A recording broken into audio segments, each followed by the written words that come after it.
दोस्तों, गांव से कुछ दूर बांस और पीपल के घने वृक्षों के बीच एक छोटा सा मठ था। सुबह सुबह वहां से घुंघरू की तरह बजती चिड़ियों की आवाज आती थी और शाम को झींगुरों की मधुर गुनगुनाहट। मठ बहुत साधारण था, कुछ चौपड़ीनुमा कक्ष, एक छोटी सी प्रार्थना सभा का आंगन और उसके चारों ओर फैला हुआ बगीचा। उस मठ में एक वृद्ध भिक्षु रहते थे, भिक्षु आनंद। उनका चेहरा स्थिर झील की तरह शांत था, आंखों में गहराई और होठों पर हल्की मुस्कान। गांव के लोग उन्हें श्रद्धा से गुरुजी कहते। भिक्षु आनंद का नियम था, दिन में वे साधना और कार्य में लगे रहते और हर संध्या जब सूर्य अस्त होता तब गांव वाले मठ में इकट्ठा होते। बच्चे, महिलाएं, युवक और बुजुर्ग सब उनके चारों ओर बैठते। भिक्षु आनंद कोई उपदेश सीधे नहीं देते, बल्कि कहानी सुनाते। उनकी कहानियां सरल होती लेकिन भीतर छिपे अर्थ इतने गहरे होते कि सुनने वाले देर तक सोचते रहते। यही उनकी विशेषता थी, कहानी सुनकर हर व्यक्ति अपने जीवन का उत्तर खोज लेता। उस दिन आसमान हल्का सा लाल था, पक्षी अपने घोंसलों की ओर लौट रहे थे। सब लोग आंगन में बैठ गए। भिक्षु आनंद ने कहा, आज मैं तुम्हें एक ऐसे यात्री की कहानी सुनाऊंगा जो सत्य की खोज में निकला था। सबकी आंखें चमक उठी, बच्चे सामने खिसक आए और युवा शांत हो गए। भिक्षु ने कहना शुरू किया, बहुत समय पहले एक युवक था जिसका नाम धीर था। बचपन से उसने सुना था कि पर्वतों के पार कहीं सत्य का सरोवर है। जो वहां स्नान करता है उसे जीवन का असली मार्ग मिल जाता है। धीर ने निश्चय किया कि वह इस सरोवर को ढूंढेगा। वह निकला, पहाड़ों को पार करता हुआ, जंगलों और रेगिस्तानों से गुजरता हुआ। उसकी यात्रा आसान नहीं थी। कभी भूख लगी, कभी प्यास ने सताया, कभी चोरों ने हमला किया। लेकिन धीर ने हार नहीं मानी। रास्ते में उसे 3 लोग मिले। पहला था व्यापारी। उसने कहा, धीर, सत्य सोने चांदी में है, धन से सब कुछ मिलता है। दूसरा था योद्धा। उसने कहा, सत्य शक्ति में है, जो दूसरों पर विजय पाए वही विजयी है। तीसरा व्यक्ति एक साधु था। वह चुपचाप मुस्कुराया और बोला, सत्य बाहर नहीं, भीतर है। मन को देखो, वही छिपा है। धीर ने आगे यात्रा की। वर्षों बाद जब वह सत्य का सरोवर पहुंचा तो देखा, सरोवर तो बाहर है लेकिन उसकी असली गहराई भीतर है। उसने आंखें बंद की और ध्यान किया। तभी उसे अनुभव हुआ कि सत्य कहीं दूर नहीं, उसकी आत्मा में ही है। भिक्षु आनंद यहाँ रुके और धीरे से बोले, बच्चों, ये कहानी हमें सिखाती है कि हम अक्सर सुख और सत्य बाहर ढूंढते हैं, धन, शक्ति, सम्मान में, लेकिन असली शांति भीतर है। मन को शांत करो, दर्पण की तरह साफ करो, तभी सत्य दिखाई देगा। सभी मौन हो गए। कुछ बच्चों ने आंखें बंद कर ध्यान करने की कोशिश की। युवाओं ने सोचा कि शायद वे भी गलत जगह सत्य ढूंढ रहे हैं। अगली संध्या फिर सब इकट्ठा हुए। हवा में रातरानी की महक थी।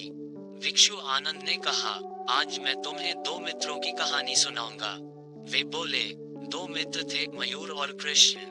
दोनों ने साथ पढ़ाई की, साथ खेला और बड़े हुए। एक दिन वे जंगल में घूम रहे थे। उन्हें एक आम का पेड़ दिखा। पेड़ पर फल लगे थे। मयूर ने जल्दी से एक आम तोड़ा और खाने लगा। आम बहुत कड़वा निकला।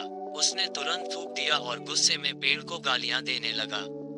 कृष्ण ने धीरे से एक और आम तोड़ा, उसे ध्यान से देखा, छुआ और कहा, यह अभी कच्चा है, शायद पकने पर मीठा होगा। उसने आम को वहीं रख दिया और मुस्कुराया।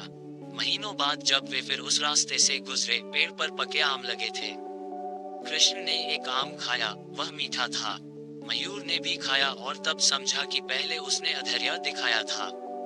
इस पर कृष्ण बोला, मित्र, जीवन भी ऐसा ही है।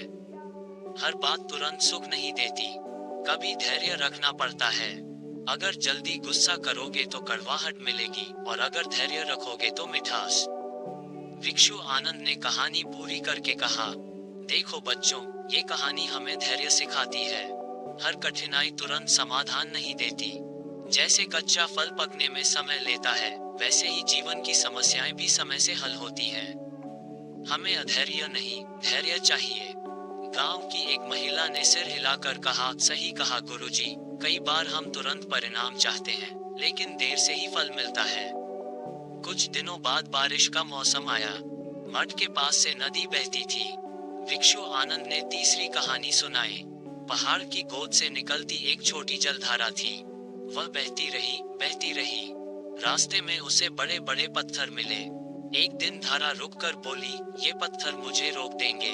लेकिन धीरे धीरे उसने देखा कि उसकी बूंदें पत्थर को काटने लगी। पत्थर कठोर था, पर जल का निरंतर बहाव उसे घिसता रहा। वर्षों बाद वही जलधारा पत्थर को चीरकर आगे बढ़ गई।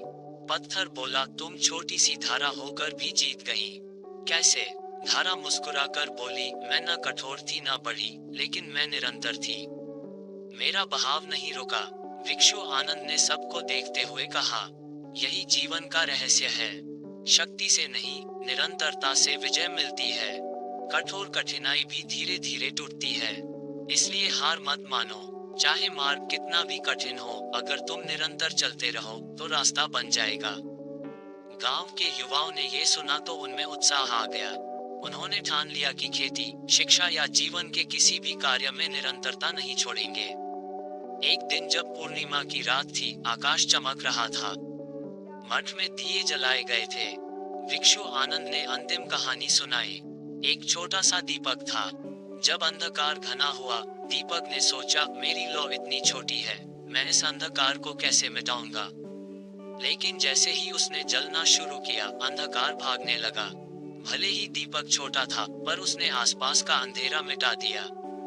दीपक ने तब समझा, मैं चाहे छोटा हूँ, लेकिन अगर जलूंगा तो प्रकाश दूंगा। भिक्षु आनंद ने कहा, बच्चों, हम में से हर कोई दीपक है। चाहे छोटा हो या बड़ा, अगर जलता है तो प्रकाश फैलाता है।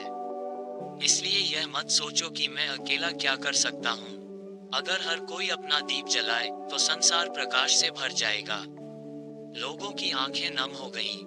बच्चों ने तालियां बजाईं और बुजुर्गों ने भिक्षु के चरण छुए। उस रात गांव में हर घर में दीप जलाया गया और लोगों ने अनुभव किया कि जब भीतर ज्ञान का दीप जलता है तो जीवन का अंधकार मिट जाता है। भिक्षु आनंद की कहानियां केवल किस्से नहीं थी, बल्कि आत्मा के लिए दर्पण थी। पहली कहानी ने सिखाया, सत्य भीतर है। दूसरी ने सिखाया, धैर्य से मिठास आती है। तीसरी ने सिखाया, निरंतरता से कठिनाई टूटती है। चौथी ने सिखाया, छोटा दीपक भी अंधकार मिटा सकता है। गांव के लोग बदल गए। उनमें अधिक करुणा, धैर्य और साहस आ गया। और हर संध्या जब सूर्य ढलता, लोग फिर मठ में पहुंचते नई कहानी, नया प्रकाश सुनने के लिए।